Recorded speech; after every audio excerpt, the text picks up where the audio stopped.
Conhecendo o xamanismo.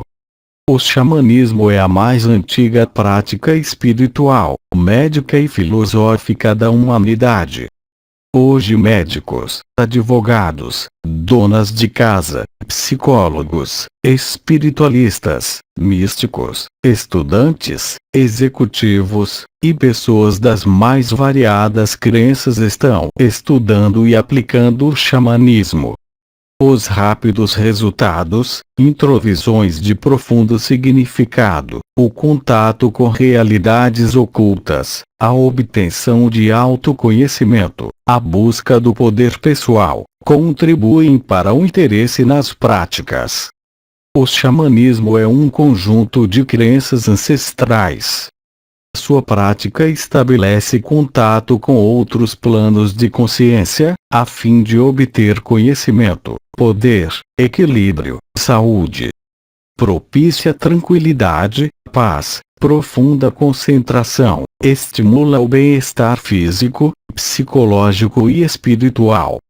O xamã pode ser homem ou mulher. É o mago, o curandeiro, o bruxo, o médico, o terapeuta, o conselheiro, o contador de histórias, o líder espiritual, etc. Ele é o explorador da consciência humana. O praticante é levado a sair do torpor convencional, reconhecendo seus limites, a sua limitada visão pessoal do mundo, buscando um plano mais universal. Através de um chamado interior, ele vive um confronto existencial que o força a sair de uma zona de conforto, do falso brilho, da alienação.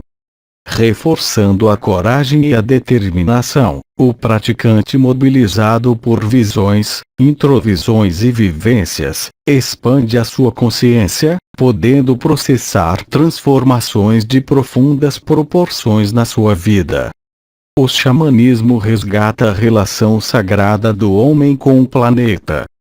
Praticar xamanismo é ir em busca da excelência espiritual, é enxergar a realidade existente por trás dos conceitos, é se harmonizar com as marés naturais da vida. É trilhar o caminho sagrado, atravessando os portais da mente, das emoções, do corpo e do espírito. A premissa básica é o reconhecimento que todos fazemos parte da família universal e tudo está interligado. O praticante compreende o espírito essencial que está dentro dele mesmo, na natureza e em todos os seres. Ele sabe quem ele é, e como se relaciona com o universo. O reconhecimento do caminho da verdade vem da expansão da consciência e a compreensão que o verdadeiro poder está dentro de cada praticante, e provém do desenvolvimento de seus próprios dons. Hoje, no planeta, a vibração está mais alta do que nunca. As pessoas se preocupam cada vez mais com o autoconhecimento e fazem a si mesmo uma pergunta: o que eu realmente devo fazer na vida? Nesta busca deparam-se com barreiras, seja com relacionamentos, trabalho, saúde, carreira e etc. O maior obstáculo para o crescimento é a inércia, que cria a insensibilidade, pois priva o indivíduo de novas possibilidades, cria passividade com relação à vida. Cria falta de vitalidade, limita a criatividade e predispõe ao papel de vítima. A consciência se limita a fugir, a ter medo. A vítima fica sempre vivendo às sombras do passado e com medo do futuro. As práticas xamânicas compelem a mente a viver dentro do coração, até que a mente ignorante seja destruída. Isso se manifesta quando o ser se revela espontaneamente. Na verdade, o antigo modo de viver acaba, abrindo caminho para um jeito mais consciente. Quando se aproxima o verdadeiro propósito da alma, tudo da natureza interior vem à tona. A pessoa entra em um processo mais rápido de transformação pessoal. Quando convidamos o amor para despertar poderes mais profundos, trabalhar nos desafios torna-se uma aventura. O praticante explora a estrutura de sua própria consciência e vai compreendendo como os fatos acontecem na sua vida, deixando de ser vítima das circunstâncias. Sente-se inspirado pelos desafios e aprende a utilizar a energia de forma a caminhar no amor, paz e luz. Praticando a sabedoria das antigas tradições adaptadas ao mundo atual e ao estado atual da alma humana, o trabalho é feito com tambores, canções, meditações, instrumentos de poder, danças, respirações, visualizações, histórias, vivências e muito, muito amor. O sacerdote do xamanismo é o xamã, que geralmente entra em transe durante rituais xamânicos, manifestando poderes incomuns, invocando espíritos, plantas etc., através de objetos rituais, do próprio corpo ou do corpo de assistentes e pacientes. A comunicação com estes aspectos sutis da vida pode se processar através de estados alterados de consciência. Estados esses alcançados através de batidas de tambor, danças, sonhos e até ervas enteógenas. As variações culturais são muitas, mas, em geral, o xamã pode ser homem ou mulher, a depender da cultura, e muitas vezes há na história pessoal desse indivíduo um desafio, como uma doença física ou mental, que se configura como um chamado, uma vocação. Depois disto há uma longa preparação, um aprendizado sobre plantas medicinais e outros métodos de cura, e sobre técnicas para atingir o estado alterado de consciência e formas de se proteger contra o descontrole. Naturalmente, o processo de aprendizagem e as técnicas empregadas variam de cultura para cultura. O xamã é tido como um profundo conhecedor da natureza humana, tanto na parte física quanto psíquica. De acordo com Eliade Ok, entre os manchus e os tungues da Manchúria, a tradição dos dons xamânicos costuma ser feita de avô para neto, pois o filho ocupa-se em prover as necessidades do pai, isso no caso dos Ambasamã, xamãs do clã. Os xamãs independentes seguem a sua própria vocação. O reconhecimento como xamã só pode ser feito pela comunidade inteira depois de uma prova iniciática. Ainda segundo esse autor das referências a distúrbios psicológicos, especialmente no processo de formação, o ideal e acuto de um xamã é um homem sério, que sabe convencer os que estão à sua volta, não presunçoso nem colérico. Entre os Kazakh-Kirguizes, o Baksa, guardião das tradições religiosas, é também cantor, poeta, músico, adivinho, sacerdote e médico.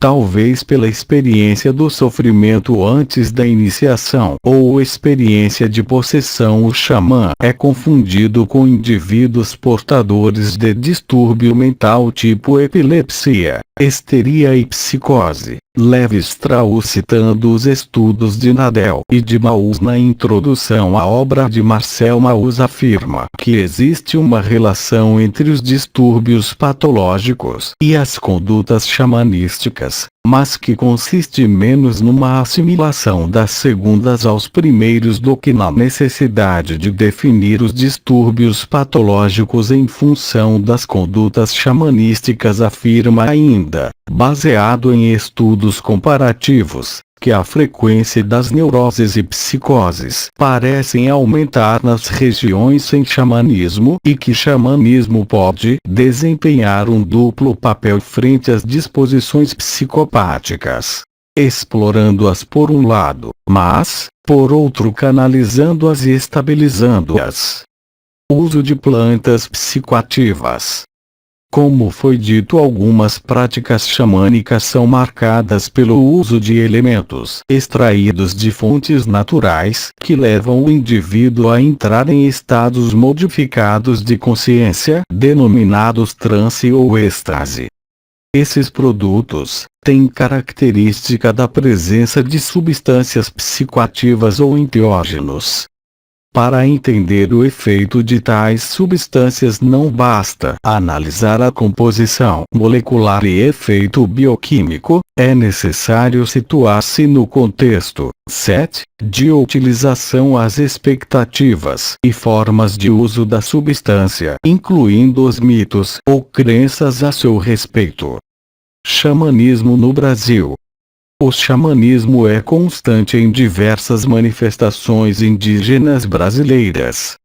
A palavra pajé, de origem tupim, se popularizou na literatura de língua portuguesa em referência ao xamã. Seu estudo, descrições de caso e comparação, tem sido recomendado para facilitar a implementação de práticas de assistência à saúde culturalmente adequadas no Brasil. Há cerca de 4.000 índios pertencentes a 210 povos sob a responsabilidade da FUNASA, Fundação Nacional de Saúde, desde agosto de 1999. Xamanismo ou pagelança, comunicação com os encantados e entidades ancestrais através de cânticos, danças, assim como nos índios Guarani Kaiowá, e utilização de instrumentos musicais, maracás unidores, para captura e afastamento de espíritos malignos tipo mamães, anhangás.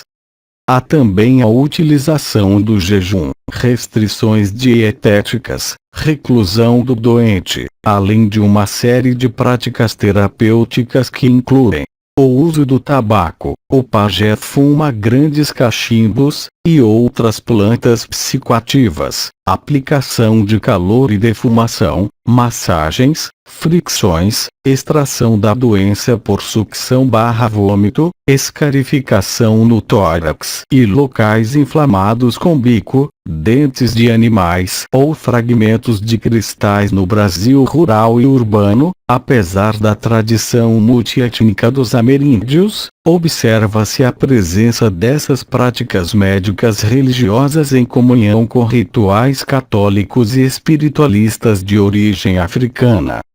Esse xamanismo é conhecido em algumas regiões como pagelança cabocla, culto aos encantados, toré, catimbó, candomblé de caboclo, em rituais de umbanda, culto à Jurema sagrada.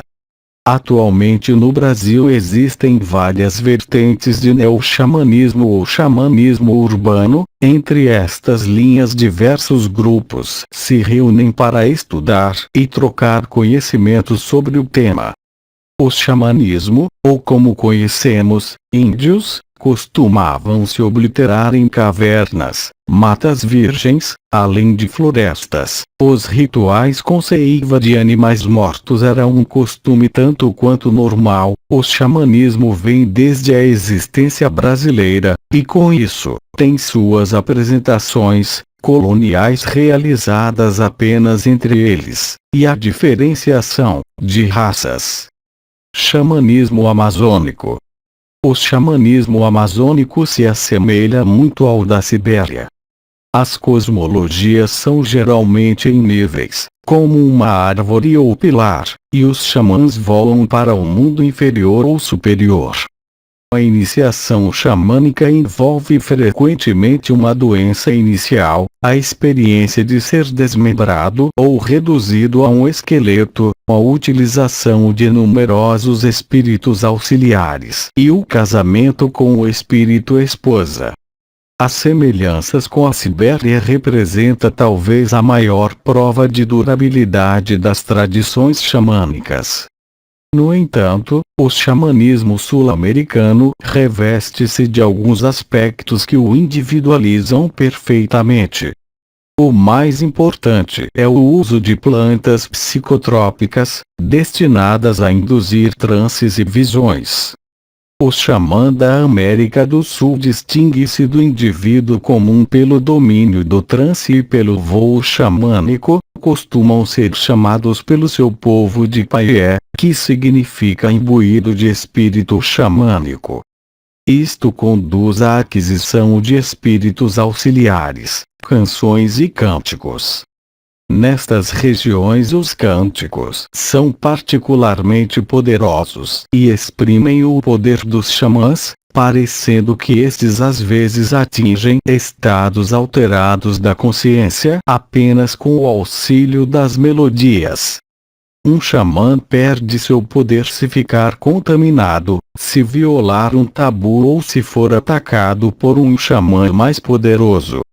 O poder do xamã tem que ser constantemente cultivado e a sua perda pode conduzir à doença e até à morte.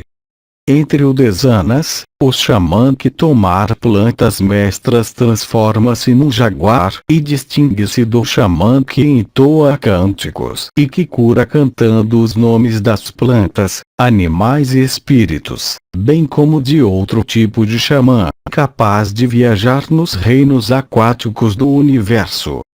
O xamanismo está intimamente ligado à feitiçaria e, muitas vezes, as línguas locais não possuem termos específicos para o xamã que cura e para o que faz o mal.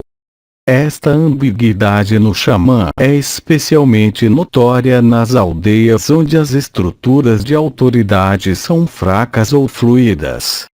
Quando a chefia é fraca, o conhecimento trazido de outros mundos pelo xamã é particularmente importante e reconhecido como fonte de moralidade e do controle social. Em certas partes da Amazônia, uma parte da população masculina é constituída por xamãs, embora alguns possam ser mais poderosos do que outros e a iniciação equivale frequentemente a uma fase essencial no desenvolvimento de uma personalidade de adulto. Qualquer que seja a maneira como o xamã foi inicialmente escolhido, ele ou ela acabará por se adaptar a uma ordem totalmente diferente da vida diária. Tal como sucede no povo Vaiapim, tanto os xamãs como certas árvores são paié, isto é, imbuídos de espírito xamânico, de tal modo que os guajiros, da Amazônia, dizem que uma pessoa que se torna xamã passa a ser pulazu, que é uma palavra que significa espírito.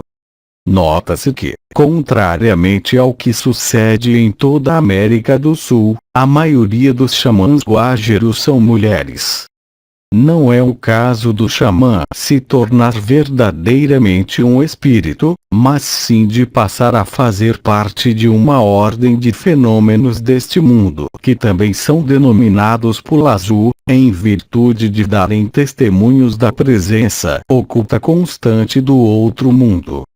Um dos sinais de que uma pessoa foi escolhida pelos espíritos é desenvolver alergia para com a carne de determinado animal, que, para ela, é uma metamorfose ou mensageiro de um ser do outro mundo. A forma de se dizer "eu sou alérgico a tartarugas" é "tartarugas são pulazu para mim". Os xamãs não conseguem trabalhar sem auxílio, e dependem de auxiliares em tudo que fazem, de tal modo que os seus feitos não serão tão super-humanos quanto super-assistidos. Para além dos assistentes vivos, que preparam os equipamentos e tocam instrumentos musicais, os espíritos auxiliares vão desde um simples ancestral sábio até as fileiras cerradas de espíritos guerreiros armados para a batalha e as plantas mestras. Muitos dos espíritos auxiliares são animais, uma vez que estes são animados e dotados de propriedades úteis, de que os seres humanos não dispõem. O espírito jaguar torna o xamã forte e feroz e o espírito do rato possibilita o xamã a passagem por passagens reduzidas. Os espíritos ave e peixe proporcionam ao xamã a possibilidade de se mover livremente no ar e na água. Outros espíritos professores são as plantas, e muito em especial as medicinais, venenosas ou narcóticas. Isto é especialmente frequente no Alto Amazonas. Os espíritos auxiliares transportam o xamã numa jornada, como uma tripulação de uma canoa. Quando o auxiliar é um animal, este serve de veículo, transportando o xamã às costas. Os auxiliares previnem os xamãs de obstáculos e inimigos que surgem durante a jornada, e ajudam-no a removê-los ou a combatê-los. É frequente proporcionarem ao xamã as habilidades mágicas e a força correspondentes às suas capacidades. Os instrumentos e as armas têm os seus próprios espíritos, que representam sua eficácia. Os xamãs enviam espíritos auxiliares como emissários, em vez de serem eles a viajar em todas as ocasiões. Acima de tudo, os espíritos auxiliares proporcionam ao xamã o ensino. Dão-lhe instrução e técnicas mágicas e melhoram a sua percepção, com o ensino a representar ainda um processo de crescimento moral e espiritual. Não deve considerar-se apenas que o xamã iniciado tem pouca experiência nas técnicas de combate com demônios, mas também que o xamã jovem tem uma compreensão limitada da forma como a realidade se processa, ainda muito semelhante à de um leigo. Quer nestas regiões da Amazônia, em que muitos elementos da população são xamãs, quer na Sibéria, onde o xamanismo é uma vocação rara e poderosa, o xamã é sempre uma pessoa que possui uma experiência e poderes extraordinários. A aprovação da iniciação modifica o xamã para sempre. Após a mesma, os seus poderes e experiências passam a integrar a sua personalidade recém-reconstruída. Tendo sido os causadores iniciais da experiência do xamã, os espíritos auxiliares permanecem como essência e recordação da experiência. A identidade do xamã parece muitas vezes misturar-se de um modo estranho com a do espírito auxiliar. O auxílio de um animal ou a circunstância de o cavalgar são formas de fazer uso das propriedades do animal e abrangem uma forma de pensar e de sentir de certo modo semelhante à do animal. Nesta altura, as várias propriedades mantêm-se externas à pessoa, e um simples passo em frente é o que basta para se tornar o animal e receber totalmente as suas propriedades na sua própria essência. Tal como se passa com os espíritos auxiliares, os espíritos hostis interpretam-se como correspondendo a algo que existe na própria psique do xamã. A floresta, os locais ermos e desolados do mundo inferior são locais para além do alcance da cultura do homem, e corresponderão talvez ao inconsciente que a psicanálise define. A distinção que existe entre espíritos bons e maus não é geralmente tão definida em certas religiões dualistas, como o cristianismo.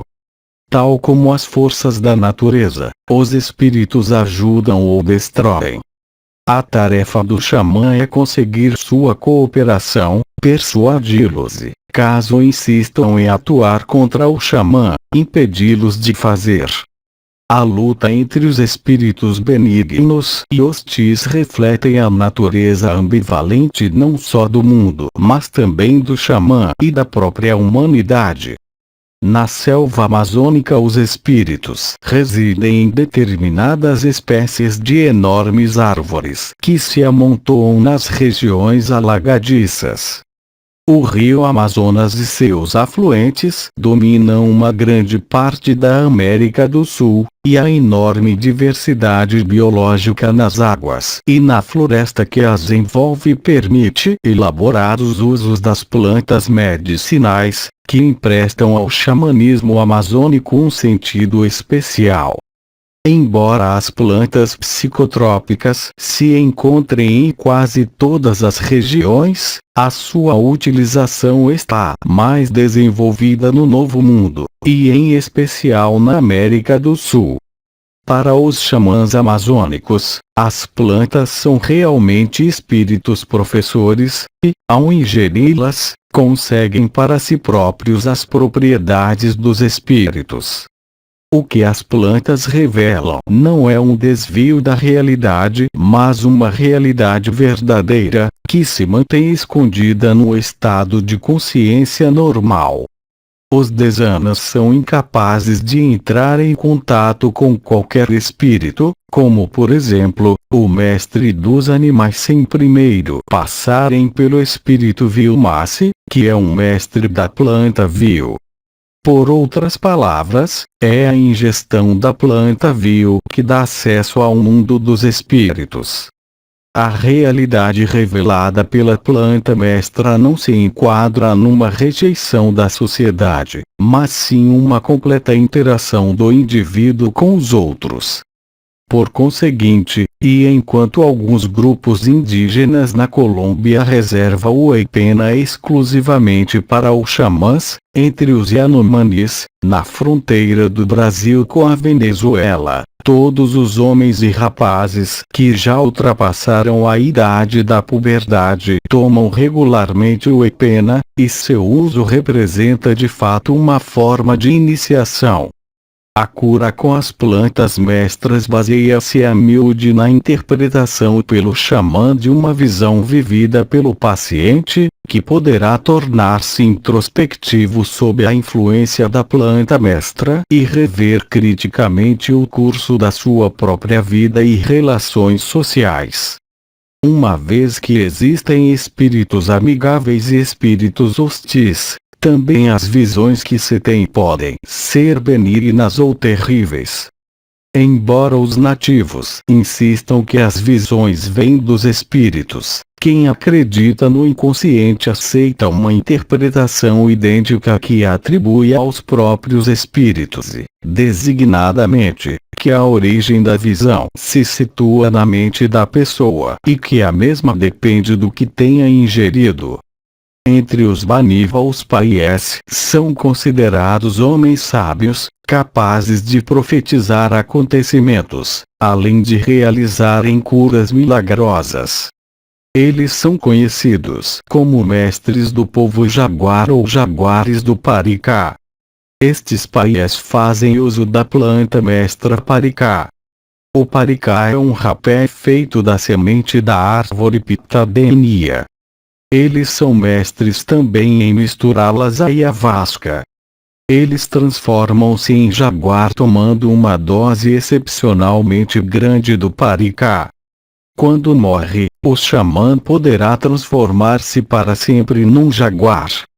Nas tribos dos Baniva encontramos dentro do xamanismo não só a figura do paiés, mas também os donos de cantos que têm papéis e atributos distintos mas complementares que diferenciam as suas práticas, mas não de modo exclusivo. Os paiés podem ser donos de cantos e vice-versa. As diferenças parecem residir antes na maneira de formação, curas e qualidades do conhecimento que cada um domina. Os paiés chupam, isto é, extraem por sucção objetos pantogênicos dos seus pacientes, enquanto os donos de cantos sopram ou, como eles dizem, rezam, cantando ou recitando fórmulas com tabaco sobre ervas e plantas medicinais a serem consumidas pelos pacientes. Somente os paiés usam maracás e o paricá nas suas curas. Para os donos de cantos, o tabaco e uma cuia d'água são os instrumentos principais. Essas diferenças de prática, porém, são vinculadas sistematicamente a princípios cosmológicos antitéticos. De tal forma que a palavra paié é somente usada para referir-se aos chupadores e não aos donos de cantos ou rezadores. Entre os dois tipos de curadores, os paiés são considerados mais importantes dentro da tribo, têm um status superior, pois além de curar, eles aconselham e orientam o seu povo, desempenhando assim um dos serviços mais vitais para a saúde e bem-estar contínuo da comunidade. Em meus estudos na selva amazônica, na fronteira Equador/Peru, tive a oportunidade de passar 72 dias entre o povo Shuar/Jívaro e conhecer suas práticas xamânicas, o que muito contribuiu para o meu desenvolvimento. Foi lá que adquiri Tsintsaki, setas mágicas também conhecidas pelo nome de virotes, que são essenciais para a prática do xamanismo Shuar/Jívaro. É através do poder dos Tsintsaki que é possível curar as doenças. Geralmente os malheiros, maus feiticeiros, mandam esses espíritos auxiliares para atingir o corpo da vítima, a fim de atormentá-la, deixando-as doentes ou matá-las. O Vishen, pajé, utilizam seus próprios Tsintsaki para auxiliá-los a sugar os espíritos dos corpos do doente. Esses espíritos auxiliares formam escudos que, com o poder do espírito guardião do Vishen, pajé, protegem seus mestres xamãs dos ataques. Um xamã noviço reúne todos os tipos de insetos, plantas e outros objetos, que se tornam seus espíritos auxiliares. Quase todos os objetos, incluindo insetos vivos e vermes, podem se tornar um Tsintsaki, se forem pequenos o bastante para serem engolidos por um xamã. Diferentes tipos de Tsintsaki causam diferentes tipos ou graus de doença, e são usados para a cura. Quanto maior é a variedade desses objetos poderosos que o xamã tem em seu corpo, maior é sua capacidade como curandeiro. Cada Tsintsaki tem um aspecto comum e um aspecto incomum. O aspecto comum de uma seta mágica é o de um objeto material comum, quando visto sem tomar a ayahuasca ou maicua, brugmância, conhecido também como beladona. Mas o aspecto incomum e verdadeiro do Tsintsaki é revelado ao xamã que toma a planta mestra. Quando o faz, a seta mágica aparece em sua forma oculta, como espírito auxiliar, tal como borboletas gigantes, jaguares, serpentes, pássaros e macacos, que dão assistência ativa ao xamã, em suas tarefas. Quando o Vishen, pajé, é chamado para tratar de um paciente, sua primeira tarefa é o diagnóstico. Ele bebe suco de tabaco, ayahuasca, e, às vezes, o suco de uma planta chamada piripiri. Quando chega ao fim da tarde e a noite se inicia, enquanto agita ritmicamente xixink, chocalho de folhas de mandioca, chamando seus espíritos auxiliares para ajudá-lo no processo de cura. As plantas mestras que ele ingeriu ajudam a modificar sua consciência, permitindo-lhe ver o interior do corpo do paciente como se ele fosse transparente. Se a doença foi causada por feitiçaria, o xamã curandeiro verá a entidade intrusa no corpo do paciente, de forma nítida o bastante para determinar se possui espírito auxiliar apropriado para extraí-la por sucção.